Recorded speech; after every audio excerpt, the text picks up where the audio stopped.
Hi, everybody. I'm Matt Weiner. 20 years ago, everything changed in the basketball world when the Dream Team made its appearance on the Olympic stage in Barcelona. Fans across the globe saw the story unfold on the court as a Hall of Fame collection of talent dominated the competition. What took place behind the scenes has remained hidden until now. Up next, an NBA TV original documentary. It's NBA TV's The Dream Team, presented by Right Guard.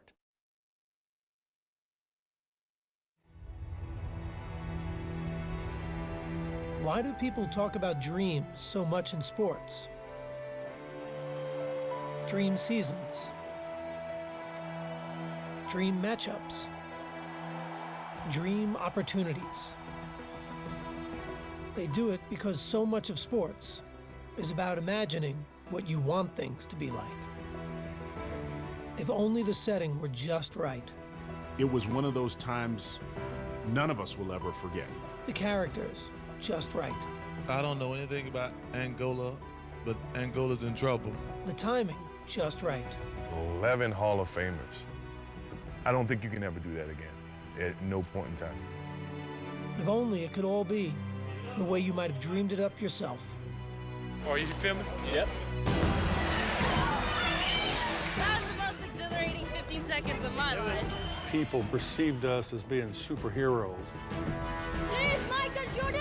No Isaiah Thomas stuff. No Isaiah Thomas question. Cool. We became a team, and that team just stomped on everybody. This never happened in sports, nowhere. Well, I figured eventually there'd be a movie made about the Dream Team. This group may well be the greatest team ever assembled in the history of team sports.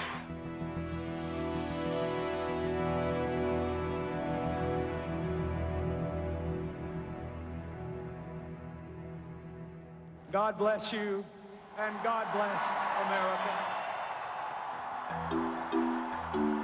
20 years can go by pretty fast, and the world isn't going to stop and wait for you to remember what it used to look like.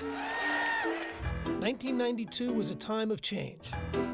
New faces in America quickly transforming into cultural icons. None more so than the superstars of the NBA. The Bulls have repeated. Let the party begin. After the legends of the 80s had lifted the league's profile to new heights, a fresh crop of players had blown the lid off.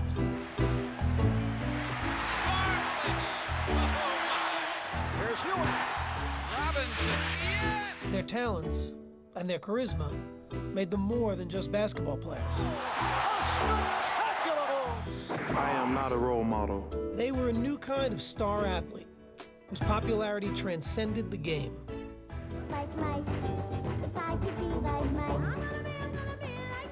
Is it the shoes? No, Mom. And now the very best of them awaited their brightest showcase, the world's largest athletic stage, the Olympic Games in Barcelona, Spain, even if no one truly realized the impact they would make there. It's a watershed moment in the history of sports, not just the Olympics, not just basketball. It moved the culture along. But in 1992, not everyone was ready for them. Not everyone thought pro basketball stars had a place in the Olympics. This kind of thing had never, ever, ever been done. So there was a lot of, poking the bear, if you will, by people in my profession. Sports journalists and journalists in general were skeptical, angry, because this wasn't the Olympic movement. The Olympic ideal had always been about amateur competition, which meant the United States had always sent basketball teams made up of college kids, teams that dominated for decades. In 1972, the Soviet Union was awarded a victory over the U.S. in a controversial gold medal game. The United States apparently had won the game, but the debate still goes on. To this day, that American team still hasn't claimed their silver medals. But that result seemed like a fluke when the Americans got the gold in their next two Olympic appearances. U.S. has its 9th gold medal. While the U.S. celebrated, though, The rest of the world was catching up. So in 1988, when the Soviets won again, there was no talk of any fluke. The United States goes home with a semifinal loss to the bigger, more experienced USSR team. I was embarrassed.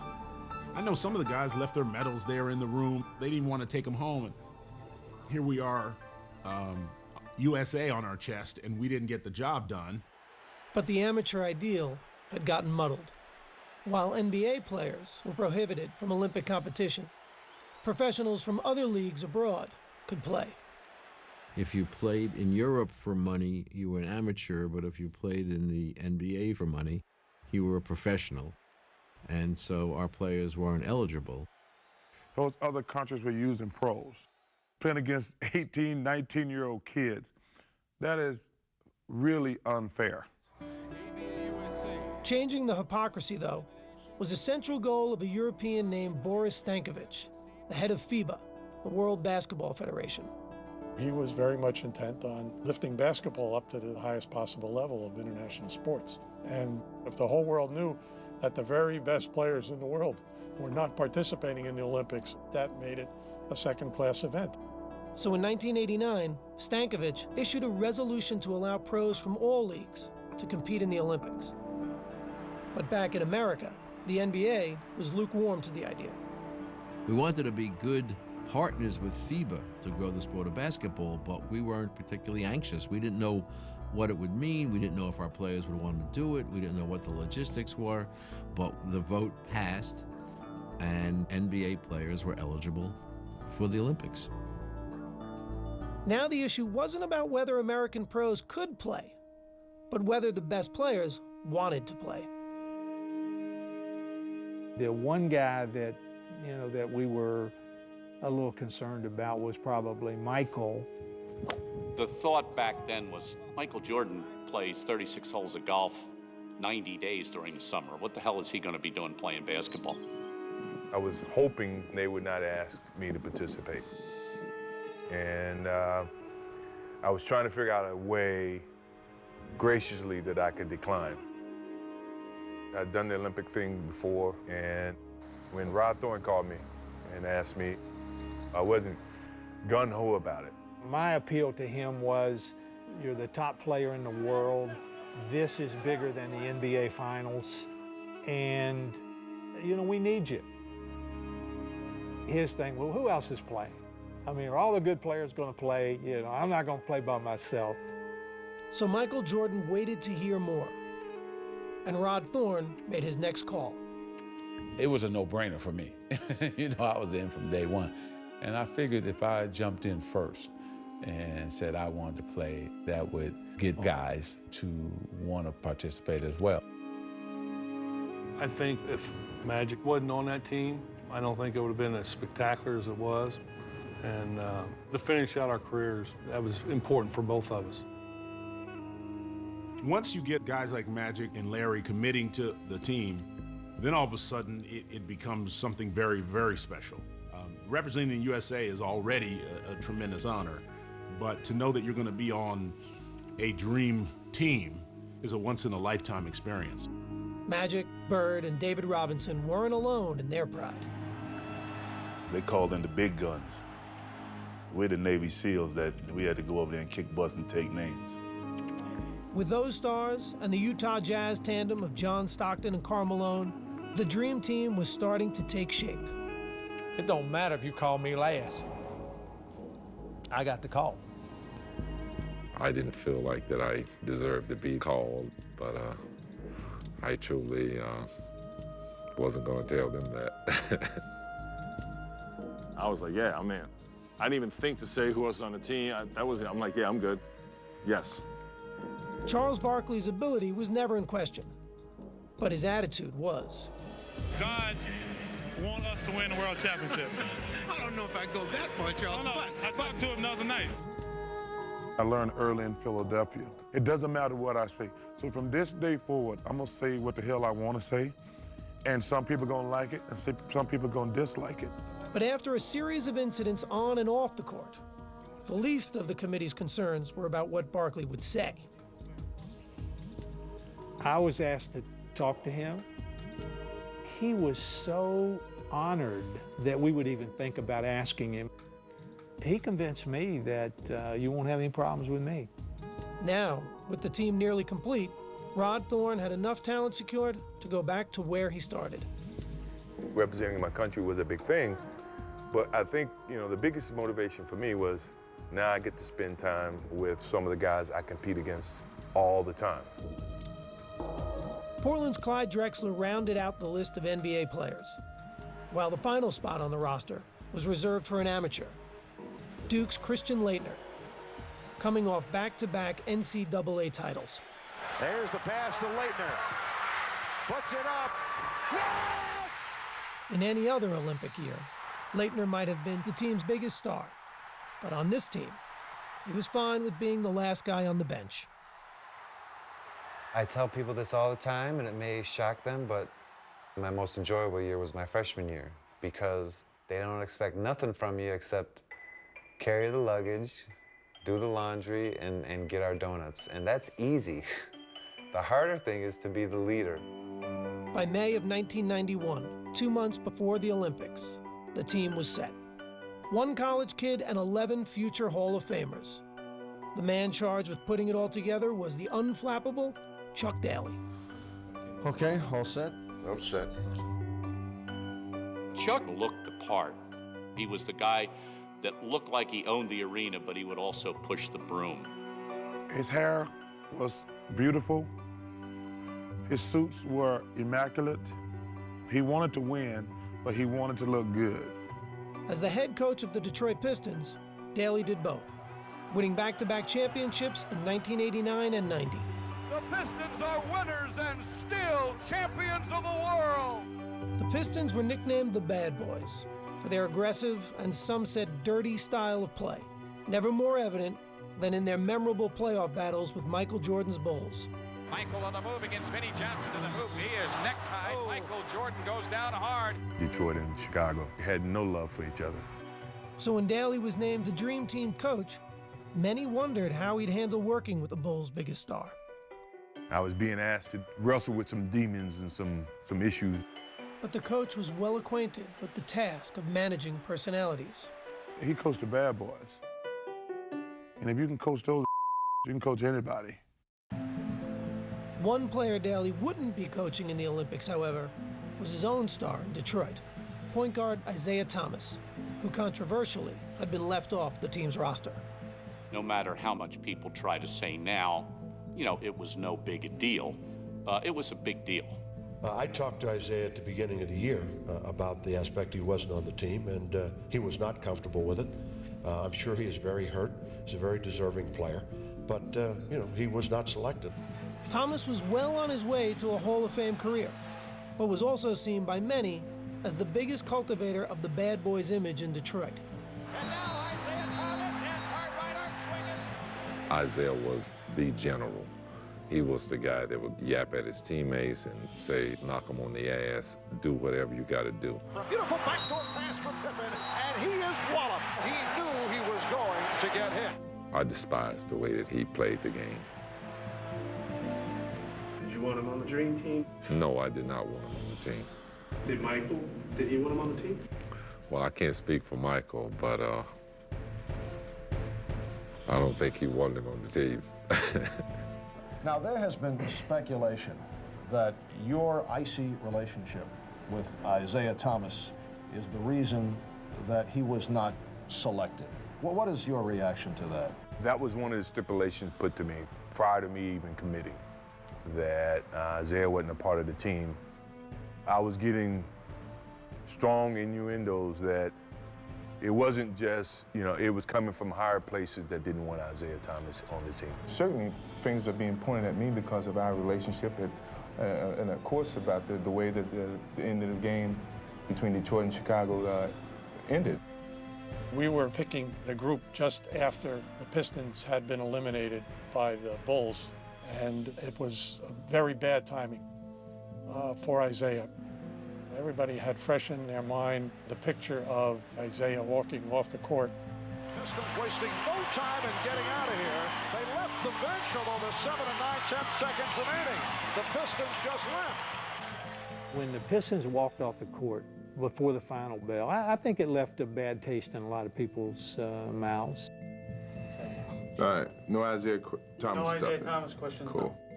Jordan and the team were done answering questions about Isaiah. But with training camp approaching, a bigger question would need to be answered. Hello, how you doing? How would the 12 stars that were selected play together? Welcome. Training camp began on June 22nd, 1992, in La Jolla, California. And when the gym doors opened, no one was quite sure what to expect, especially the players themselves. It's a lot of egos in one gym and on one team. Everybody wanted their form to shine and showcase why they were a part of this team. With all these stars on the team, if it comes down to the last shot, who's going to take the shot? Me. Everybody in the world has an ego. The only difference between us, we have a reason to have an ego. Every one of us felt like we was the everybody. And when practice started that first day, every player seemed to be trying to prove just how great they were.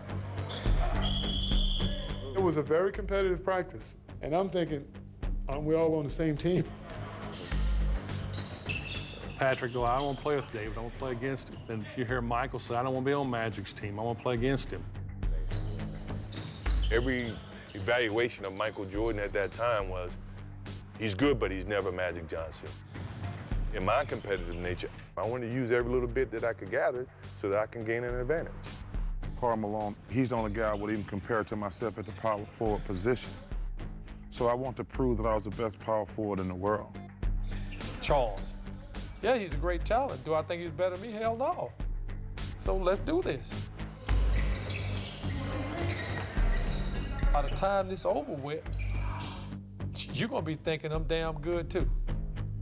The first practice, Barkley drives baseline and Karl Malone jumps up like this.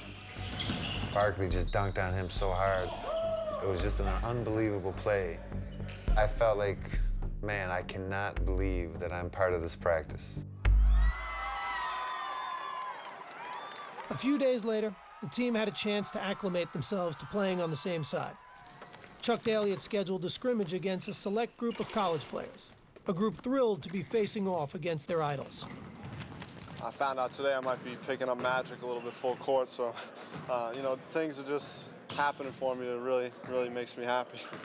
My whole thought process was don't embarrass yourself, and that was like the theme for me, like just hang in there. A lot of those people that I've looked up to, Barkley, Malone, a lot of those people talk confidence, and I think it's going to be a good matchup, you know. There's no advantage on either side. For the college players, it was a chance to see how they'd match up against the world's best. For Coach Daly, it was an opportunity to get his stars to grow into a single unit. I think we're somewhere between the mentality of an all-star game and trying to come together as a team. So we've got to continually work on this. Daly had been hired for his ability to manage personalities and egos. And when the scrimmage began, it became apparent that his players had left one of their biggest weapons, those egos, somewhere else. The non-fan would think, well, they're going to go in there and they're each going to want their own ball, and Jordan's going to be hogging the ball, and you know, Magic's going to be dribbling all over the place. Point of fact, it was the exact opposite. They overpassed. It was like, I don't want to start it off. You know, you do it. And before you realize it, the select team was beating us by 10. We didn't know how to play with each other. We didn't want to step on anybody's toes or hurt any egos. So these young kids, they were killing us. We were not into it, and we paid for it. Chris Webber was a man. I thought, boy, that's the guys coming this league, I could get out of here. Bobby Hurley was dominant. I did have some success penetrating and collapsing the defense, and our energy, our excitement to play, all those things played in our favor. Bobby Hurley didn't play 2 seasons in the NBA. Nevertheless, it did expose the one weakness they could have had, which is defending against quick guards. They were playing great. Then I noticed that Michael Jordan's not playing. I'm saying something. Chuck, then he said, we're all right. Yeah, we're all right. Daly watched as his players failed to make up the deficit. And in their first taste of outside competition, the Dream Team lost. A story their coach didn't want the press to get their hands on. I remember Chuck saying, as soon as the game ended and we were getting ready to let media in, it was erase the scoreboard.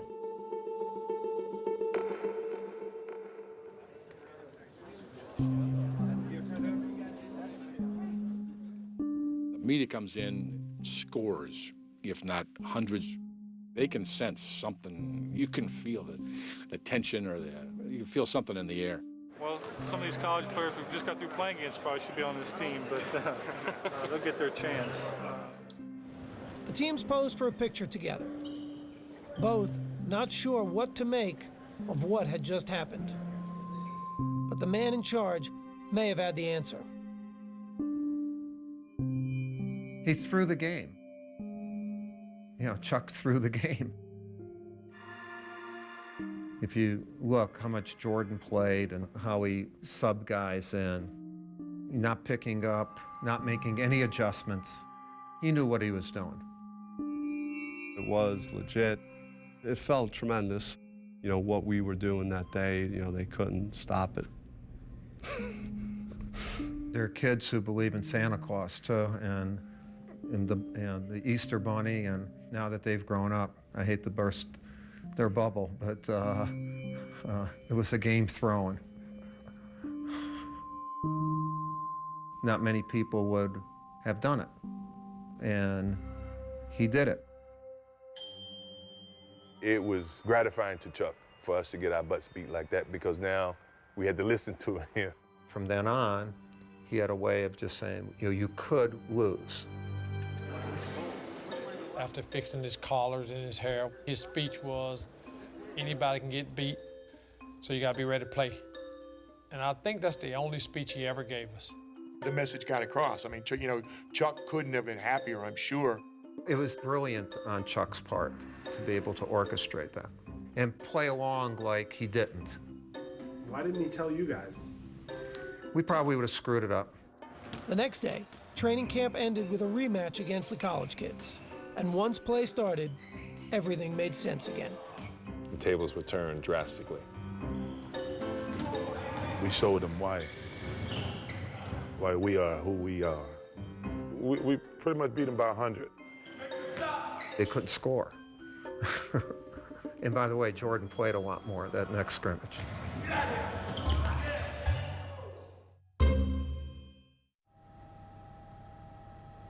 Before the Dream Team could play in the 1992 Olympics, they had to qualify. The place to do that was Portland, Oregon, and the Tournament of the Americas. It would be the public's first chance to see the NBA stars together in a game, especially Jordan, Bird, and Magic. Daly had asked all three to be team captains, but Jordan had turned him down. I knew how much it meant to both of those guys because they never had the opportunity to play on the Olympics. So I'd say, you know what, Chuck, don't worry about me. You know, let these old dogs do it. Magic and Bird weren't just the team's oldest players. They were also the most revered. They had entered the league together in 1979, embarking on a rivalry that had redefined the NBA. And along the way, their personal admiration for one another had grown. Magic's just a great basketball player. He's the best I've ever seen, you know. Unbelievable. I don't know what to say. In 1992, they'd be getting the chance to share the ball. But the opportunity would be coming at the end of their careers. Bird had given his soul to the game. But after so many years, his body was betraying him. Had back problems. It just get to the point where you just couldn't play. I mean, you couldn't think, couldn't move, couldn't run. You know, if you can't feel your feet, it's hard to run. Larry was on the fence because of his back, so I said, man, LB, you gotta play, man. You gotta play. This is our last chance to be together. Magic would be able to convince his old friend to play. But at the start of the 1991-92 NBA season, he was forced to retire after learning he had the HIV virus. Doctors would eventually clear him to play in the Olympics, though that didn't stop fears from swirling. There's a lot of players that really didn't want him to play, didn't want to play with him or against him, because nobody knew what disease meant. You know, they say you get a little blood on you, you got HIV, or you breathe on you, you know. I never bought any of that, you know. You just keep going. And that's what Irving decided to do, just keep pushing, keep going. 6, 5, three-pointer, yes, oh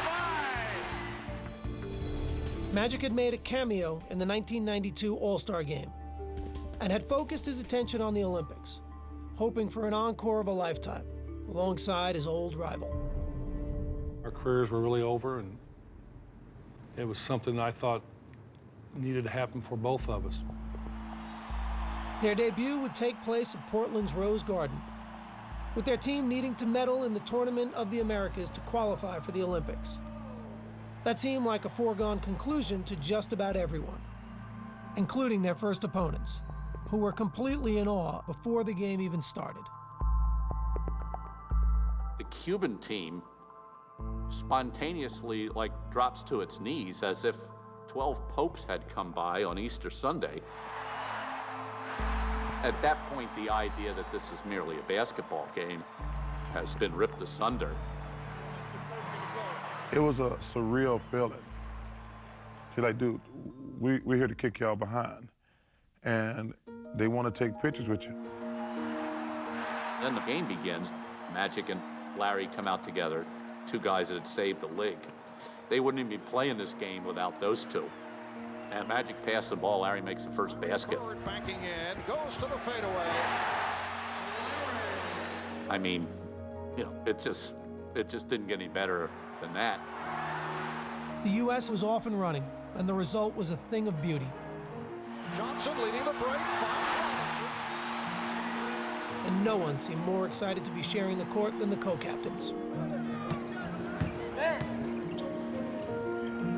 Bird for three, yes! Opening night was a smashing success, with the outcome never in doubt. Oh, a bullet from Magic to Portland! And late in the game, the fans in Portland decided they wanted a curtain call from a three-time MVP. The crowd start cheering, Larry, Larry, Larry.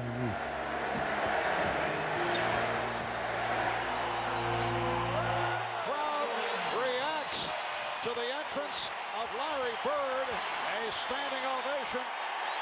And as he'd done so many other times in his career, Larry Bird rose to the occasion.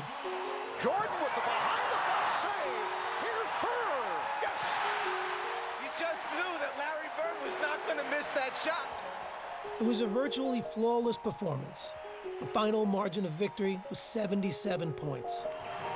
And Magic and Bird had led the way. For Magic in particular, after a year out of the game, the victory had a special kind of meaning. Living with HIV, never even thinking that I would ever have a chance to play basketball again, and then basketball for the United States. It was therapy for me, and I needed that in the worst way. And then there was the matter of making sure Michael Jordan knew he was back as well. Yeah, you hear what the captain said? The captain said, sit down, or this boat is going to sink. That's right, have a seat, because you're going to fall, and then it's going to happen. That's the seniority right there. I know it. With Magic and Michael, there was that little extra something there, you know, and something kind of to prove to each other. I took it upon myself to always shoot with Michael. Okay, MJ, free throws today. Who was the first one to 50? Or we had little games, who was the better shooter? You know what you got to do. Know what you got to do. Here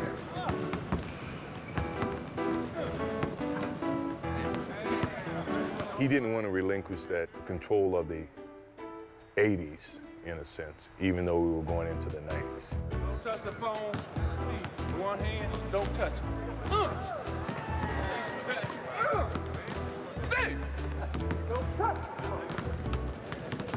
Oh. You know, he just come off missing a whole year. So it was who can win, who's gonna have the bragging rights by the end of this trip. You can't get too close to Michael, it's a foul. You haven't committed a foul in almost a year and a half, man. How can you talk? Michael's always tried to let people know that he's the top dog in whatever. That's just his competitive mode. I'm the young guy with the elder statesman. These old guys, they got arthritis. They can't stand in one spot too long. He's a young puppy. I'm the big dog here. Whatever I say goes.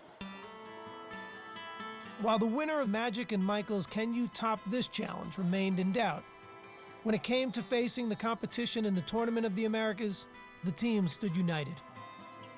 When we took the court in Portland, which, you know, we're on home ground, we wanted to showcase to the fans who would be representing them. The lead is 30. Steele. Jordan. I'm gonna send a message around the world today that y'all can give it up. You foreigners can give it up. Mullet with the steal. Stockton has Mullet. Goes the other way. Stockton set him up perfectly. The Americans won their 6 games at the tournament by an average of 50 points. All right, Larry, your impressions of tonight's game? The gold medal was no surprise. But what was unexpected was the team's interactions with their opponents, who showered them with adulation before, after, and even during games. Magic Johnson and Oranga shaking hands after the shot. The Tournament of the Americas had served its purpose.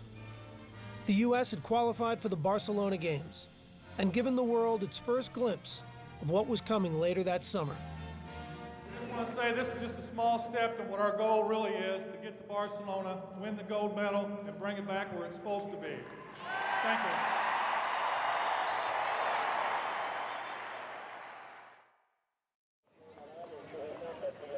On July 18th, 1992, with the Barcelona Olympics a week away, the U.S. men's basketball team headed overseas. Straight back into the left, private room, follow Irvin. They would hold several days of practice in Monte Carlo and play one more tune-up before heading to the Olympics. The luxurious setting on the Mediterranean Sea was fitting for what already may have been the world's most famous team. Monte Carlo is one of those glamorous cities, and here we were with the most glamorous team ever. So it's kind of a rock star-ish kind of a thing. The players were relaxed and confident, and willing to admit there was more to the trip than just basketball. I don't worry about playing basketball. That comes natural. I just want to have fun. David Robinson, Patrick Ewing, Michael Jordan. This is like spring break in the ghetto. The opulent resort town was a playground waiting to be explored. And the players weren't shy about enjoying themselves. Are y'all filming me? Now look. The scene in Monte Carlo was great. It was just breathtaking. I was down on the beach, just kind of trying to enjoy some of the scenery. Look at this. It's paradise. I think every team in the NBA should train here, actually. They need to get a team here. Every day we got back to practice, we made a beeline to the swimming pool because all those girls were laying out topless. I'm going to be in that pool so much the next 2 days. I don't think I'm on the swimming team in Barcelona. We're all out there with our significant others, and all these women walking around topless coming, can I have an autograph? So I signed it, and Michael pops me and tells me, see, usually you tell everybody no, but because this lady coming over topless, you're going to sign her autograph. My wife looking at me like... The best part about it was Patrick Ewing buying the beer at the pool. You know, $7 a beer, I never heard of that. Of course, Patrick didn't drink, he didn't know how much beer was. One thing you don't want to do is drink beer with Larry Bird. And Larry Bird drinks Budweiser, which Budweiser is the strongest beer in the world. And my head hurt for like 2 days. They were used to being opponents, but Monte Carlo was proving to be the perfect place to find common ground. I got the coach, that means we get to go first. Michael Jordan enjoys his golf, as did Chuck Daly. I got the coach with me, man. I got carte blanche, you know what I mean? Michael and Chuck played almost every single day, if not every day. Come off the hill. That may be green, Chuck. Chuck was playing his practice schedule around our golf time. That, to me, was ideal. Play a little bit of basketball, play a little golf, and you're in Monte Carlo. Yeah, it bounce like a basketball. The relationship that a head coach has with his main guy is incredibly important. Chuck's ability to get Michael is amazing because think of how bitter enemies they had to be. Chuck devised the defense that drove Jordan out of his mind. And yet, here they are playing golf together. Jordan could really have unbelievably bad feelings towards Chuck. Chuck understood that, and he embraced them. Chuck, yeah. How many I gotta give you today? How many I gotta give you? Well, you shoot 72. I watched that. That was a bonding thing for me and Chuck. Always been a thing that I treasure just as much as being a part of the team. Ooh, la la. For Jordan, golf was only one part of the whirlwind schedule, which his teammates were discovering was just the way he liked it. What are you doing today, Amstrad? What you gonna do? You wanna sleep? I remember thinking that. Does this guy ever sleep? Golf, 36 holes. I'm playing it tomorrow, too. He would do more things and be ready to practice and play as much as anybody. Michael Jordan. The thing that I remember the most was going out and playing golf with Michael Jordan before a game. And I thought, and I'm gonna be exhausted tonight. And Michael just had ridiculous energy and was phenomenal. I felt like I was running in quicksand a little bit. And so, it gave me a whole nother level of respect for kind of the freak of nature that he really is. Grab that plate of food, Jim. We played cards in Magic's room till 5 o'clock in the morning pretty much every night. It was so much fun. Right, homie? Yeah, I'm tired. He's like a bionic guy, or he'd play cards, play golf, play basketball. Jordan going all the way. I don't know when he ever slept. Finally, after a ball game, he was just lying down. And I looked at him, I said, I think that's the first time he's gone to sleep on the whole trip.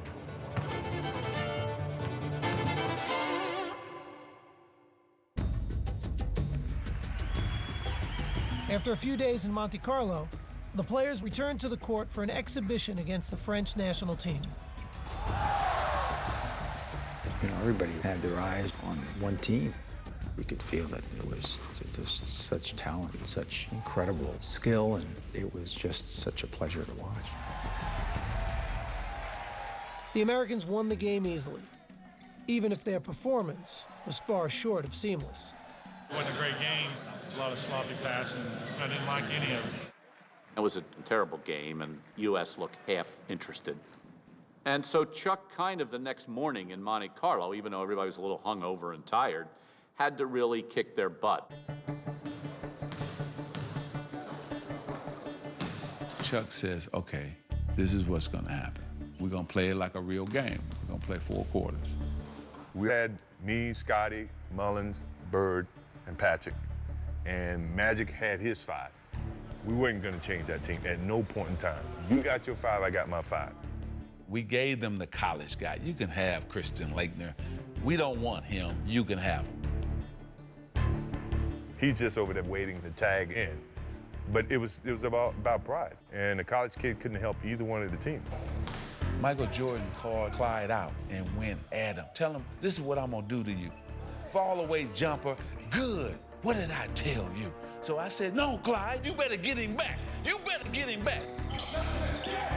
Charles Barkley said, I want to take Karl Malone now. So Charles gets it, fall away jumper, good. I said, Carl, you got to get him back. You better go down there and get him back. Carl went right at him, jump shot. You ain't nothing, Barkley. So then I came down.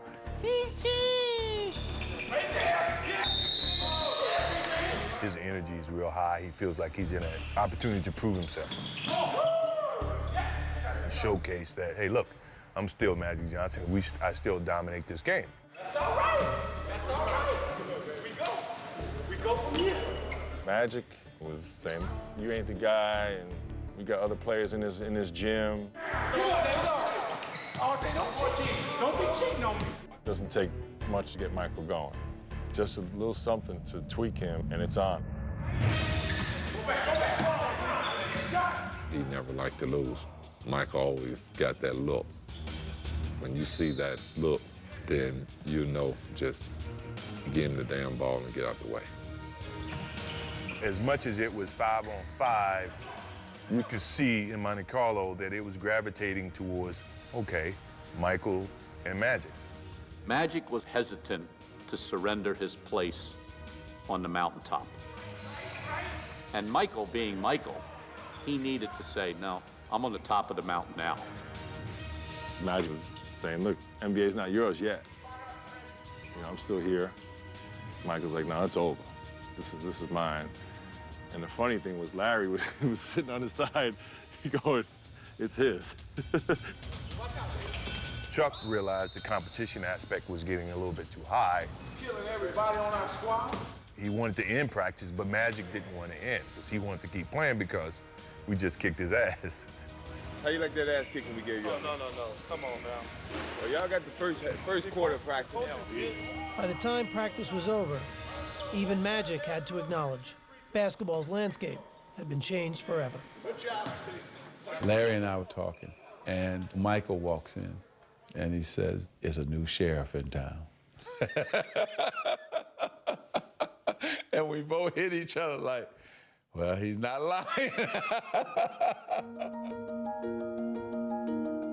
Monte Carlo was kind of a turning point.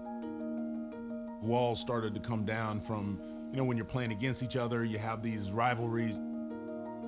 These are my teammates now. They're guys that, you know, that I'm looking towards for support. It seemed like we became more friends than anything else. The players were off to Barcelona, headed to the Olympics, unmistakably as a team.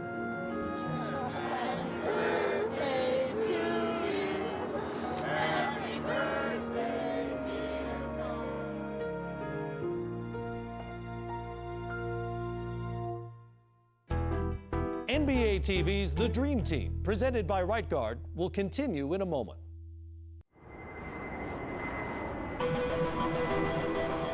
The United States men's basketball team landed in Barcelona for the Olympics on July 24, 1992.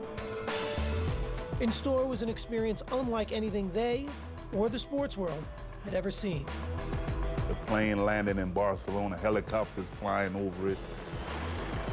We're thinking, wow, what is all the commotion? What happened? And then we figured out they were there for us. That was the first time that we realized how popular and how enormous this thing was. I was like, guys, if we lose, it's gonna be like the biggest upset in sports history. Barkley was right.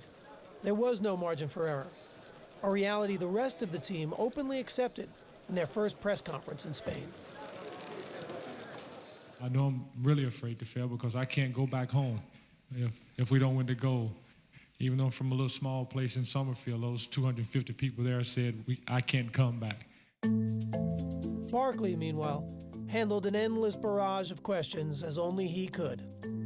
How did you feel in 1972 when the Soviet Union beat the United States in that wild game? Well, I had just flunked my entrance exam into kindergarten, so that was the only thing, You know, everybody that has ever been in front of a camera, we tend to not say certain things. Why don't they just take their ass whipping like people and go home? Barkley says things that we would think about and never say. We're gonna have a little revenge in our hearts for 72 and 88. David, he can't say that because he's a Christian, but He said, man, you don't talk honestly enough to the media. You need to tell them what you're really thinking. I said, Charles, you talk too much to the media. You need to stop telling them everything you're thinking.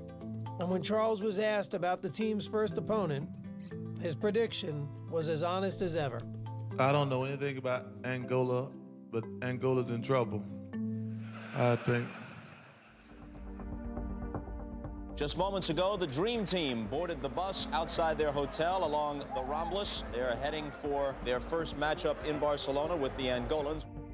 I can remember the first game, the real game, when we came out of the locker room and stepped on the court.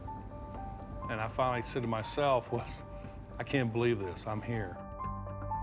At that point, we were in serious Olympic mode. This actually may be the biggest mismatch of the entire Olympics. Barkley off a beautiful feed from Mullen, and he drew the foul. Magic right. The U.S. with a 46-1 run. 46-1. It was just a tremendous atmosphere because there was an appreciation for how great the U.S. players were. After the first half, Barkley's pregame prediction appeared dead on. But in the second, Charles found some trouble. I had players in Angola who play against Charles Barkley. They told us there's no a kid, a fat boy, is many aggressive in the paint. Rebound Barkley. Rebound Barkley. And he's fouled and shoves David Diaz. Well, Charles getting a bit aggressive. I thought they were playing dirty. And I told old boy, I don't even know if he understood. I said, hey, man, ease up on the elbows.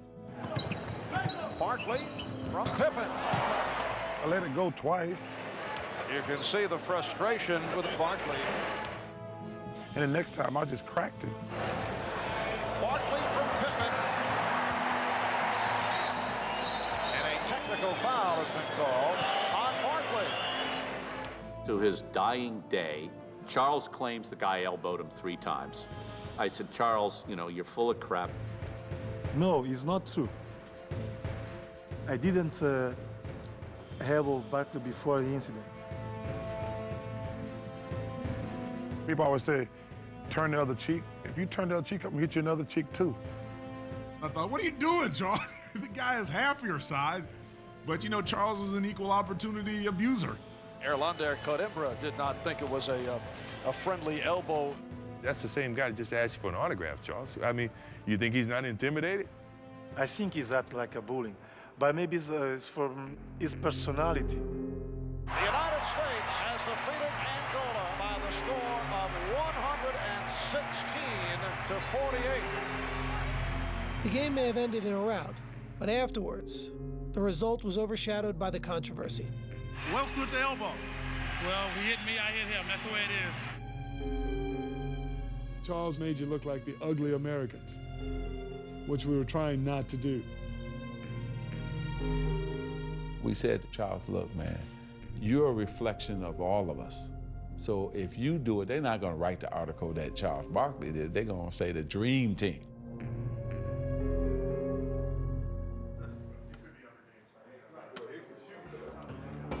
Barkley had stained a dream debut for the Americans.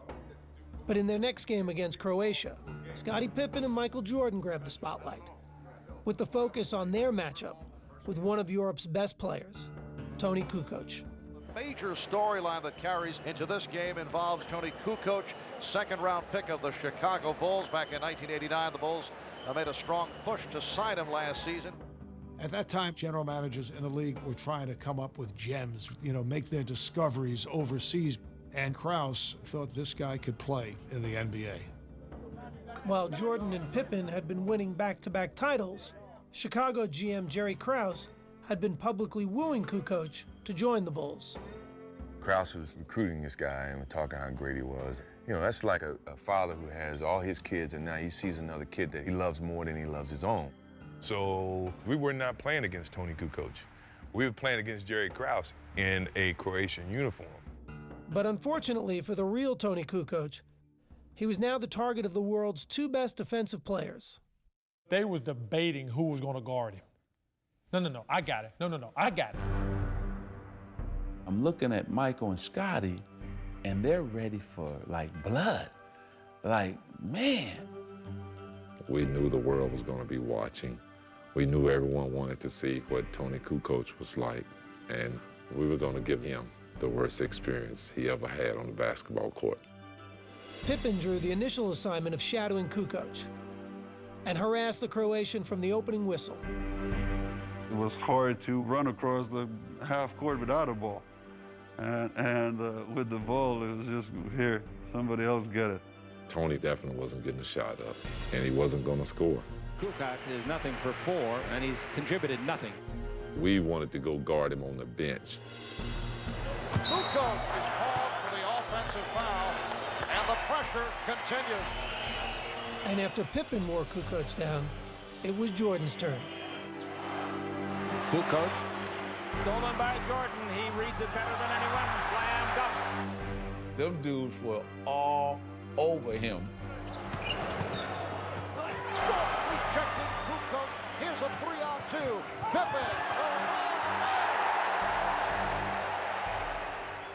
I had questions from my teammates during the game, like, what is going on? Do you not see that they're really trying to get you off the court? And I'm like, so what? I guess that's how NBA game is played.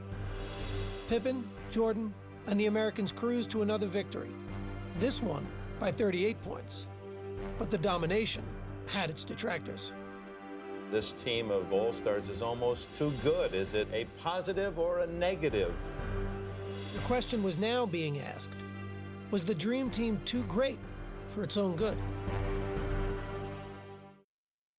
This team of All-Stars is almost too good. Some think that we should go back to the collegians. It's been too easy. I think then we ought to ban the African runners from the 10,000 meters because they make it look so easy as well. This is about our best, and this is wonderful for the sport of basketball. Irvin, there's been some comments that the Dream Team is getting all the attention, and there seems to be some resentment about it. Have you heard about it, and do you have any feelings about it? Basically, you know, we haven't heard about it. We're just here to do our job. The media may have been looking for signs of a backlash, but in Barcelona and in the world beyond, the embrace of the Dream Team was universal. You're gonna stand out and root against Picasso? I mean, seriously. They rooted for genius at work. I kept thinking that the attention would dissipate. They're going to play the first game. They're going to win by 60. People are going to go back and watch track. Jordan in transition with the slam to give Team USA a 60-point lead. It didn't.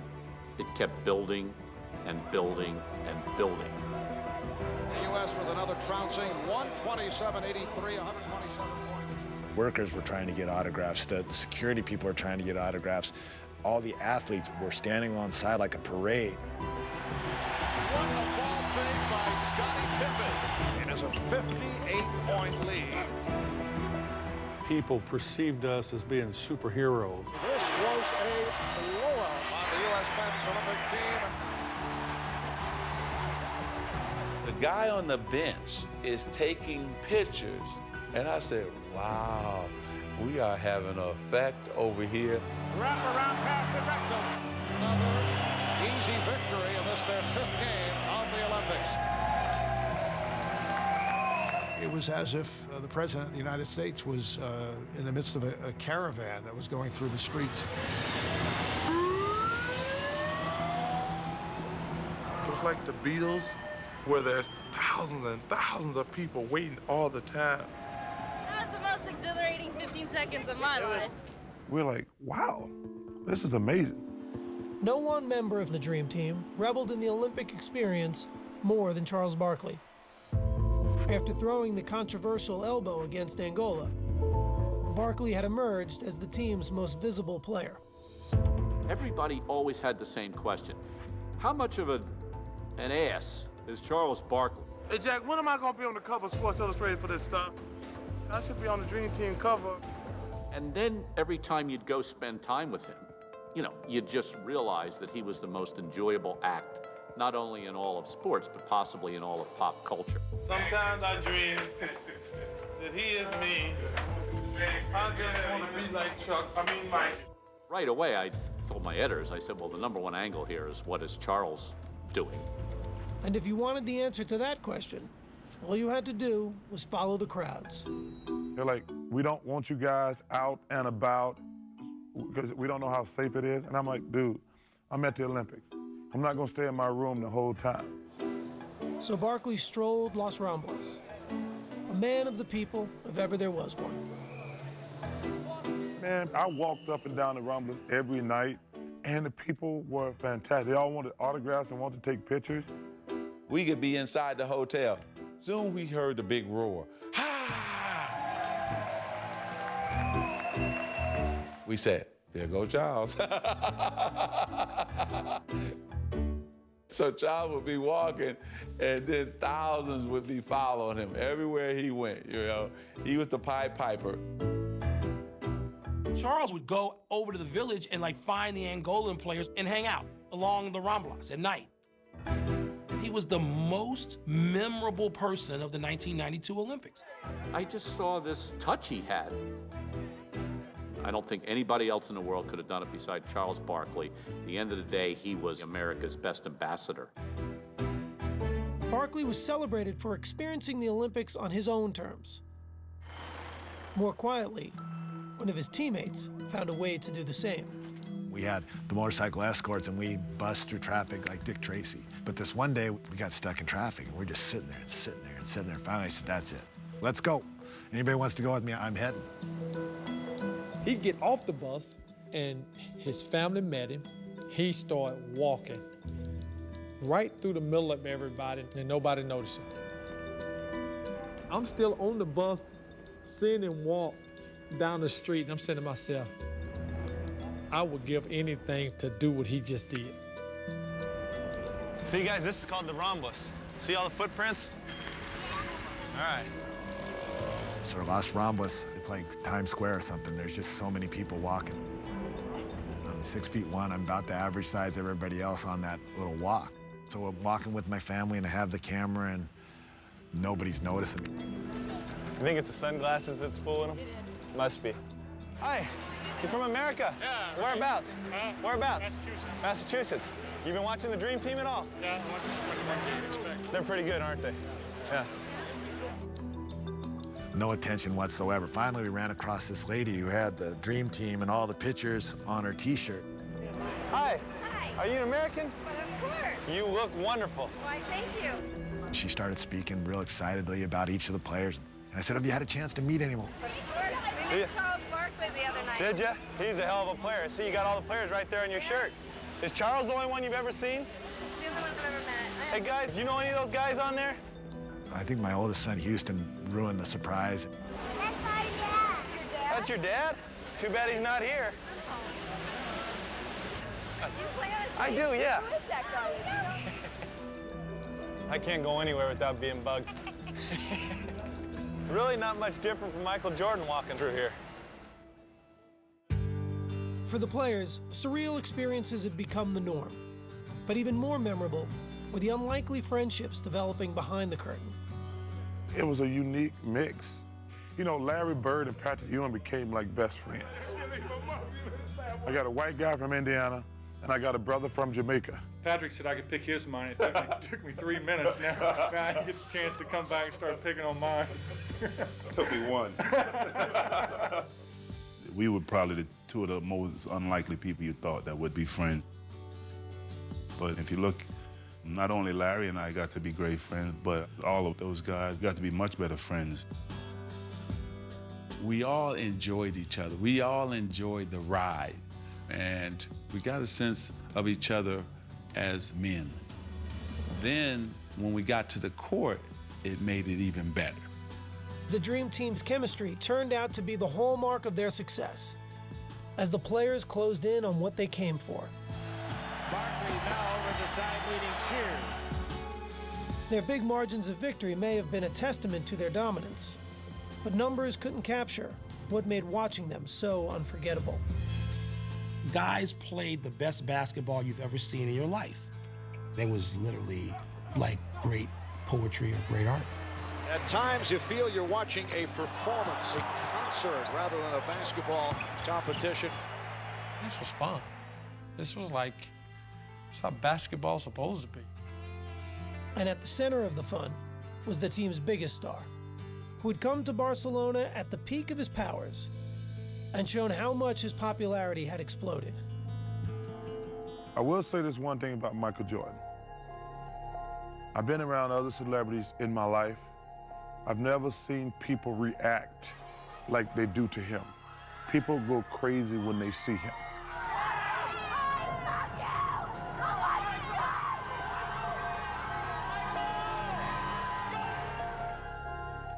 every corner of the world, there was someone who just wanted to see him. Please, Michael Jordan! No one had the sort of pull, the gravity that Michael Jordan had. Jordan had initially come to Barcelona reluctantly, but an early morning trip just before the gold medal game revealed how meaningful his Olympic experience had become. What time in the morning is it right now? 6:30, 6:45, 7, something like that. And I'm drinking coffee, so it's gotta be early. Can we go now? Where you from? Albuquerque? Albuquerque, New Mexico. Big fan of yours. Everyone's a big fan of yours. Your name? George Hirsch. George, how you doing? I'm doing Michael great. George, nice to meet you. Last night I hit my wall, man. Did you? I couldn't make a basket. What are you doing up so early? I do remember getting up early to walk into the stadium. That is the thing that I remember the most about the Olympics. Olympic Stadium. Imagine all the athletes that's been here before us. It's amazing. What about Edwin Moses? Won 122 consecutive races. I think everybody's got something to cherish. I think this is something that my kids are gonna love one day.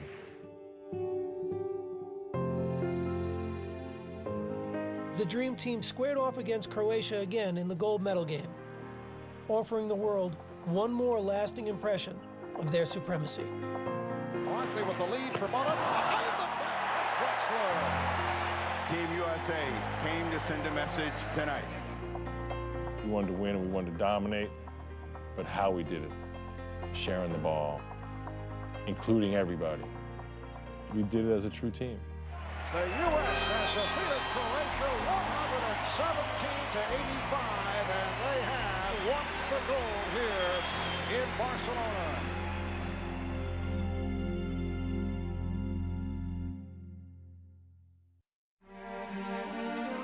Campeón olímpico y medalla de oro, el equipo de los Estados Unidos de América. There was never really any doubt the Dream Team would win gold in 1992.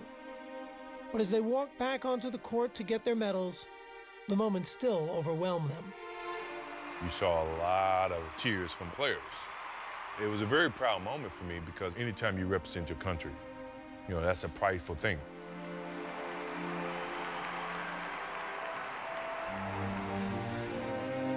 Man, sent chills down my spine. It was a reward that I had never felt like that I would ever achieve. To do it on that stage with those group of guys, it's a memory I'll never forget. Nothing in my life has ever felt like standing on that podium. I was getting goosebumps. Every single time I heard the national anthem after that had a different significance to me. I knew what it really meant, you know. As a young kid growing up, I used to watch Olympics on TV with my father, and all he talked about was the Star Spangled Banner and the gold medal. It made him feel proud to be American. Being up on that podium that night and receiving it, my father, he'd been pretty proud. All those emotions just overcame me. I got to be one of the guys one more time for my country. I said, man, I'll never forget this moment. You know, if this is the end, this is how I wanted to go out. This group may well be the greatest team ever assembled in the history of team sports. But when the medal ceremony was over, another realization began to settle in. When I walked off, I remember thinking that whole dream has come to an end. The next season, every Olympian except Magic Johnson and Larry Bird would return to the NBA. Michael Jordan and Scottie Pippen would win their third title against Charles Barkley and the Phoenix Suns. On the way to 6 championships overall, the last 3 with Tony Kukoc. Eventually, other members of the team would also win titles. But each NBA player on the Dream Team would reach the Hall of Fame.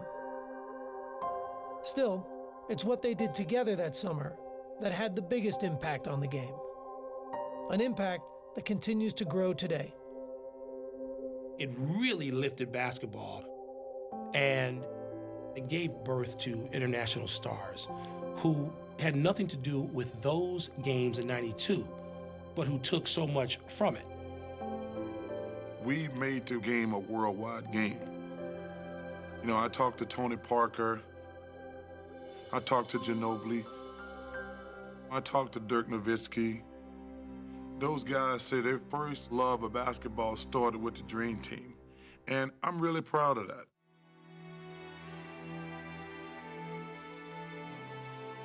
The world can change a lot in 20 years. But there are moments in time you never forget, no matter how long it's been. No matter how much else has changed in your life since. 20 years later, they've all kept ties to the game in one way or another. And they all talk about the summer of '92 as if it happened just yesterday. An experience still unlike any other in their remarkable basketball lives. I've never had more fun being around anybody. Everybody got along, there was no ego, we had fun. You know, clearly everybody reminds me I never won a championship. So that to me was like winning the championship, winning the gold medal and hanging out with these guys. The reward itself is really only a small part of the story. It's what the gold medal represents that will always tie these men together. This is like, this fraternity, that's pretty awesome. I don't think you're ever going to be able to get 11 Hall of Famers to play all at once, you know, on one team. That's unheard of. Ha! We go on the bus. Ha! We come back. Ha! Walk out the hotel. Ha! Wave. Ha! Wave outside your window. Ha! I can't believe it. I lost it so magical. I just saw my God.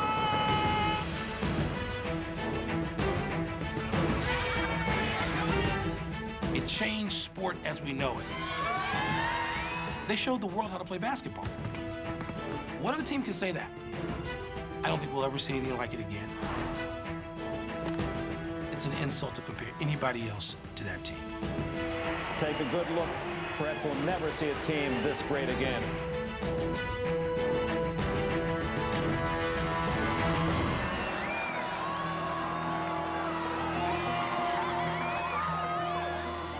No team will ever have that happen, hasn't had that happen, and that's the Dream Team.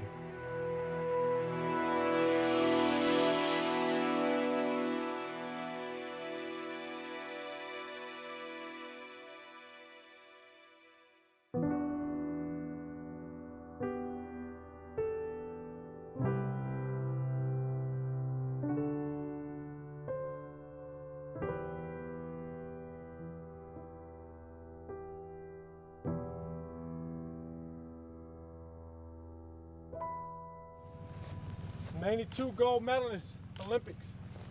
USA basketball, Dream Team, original, NBA.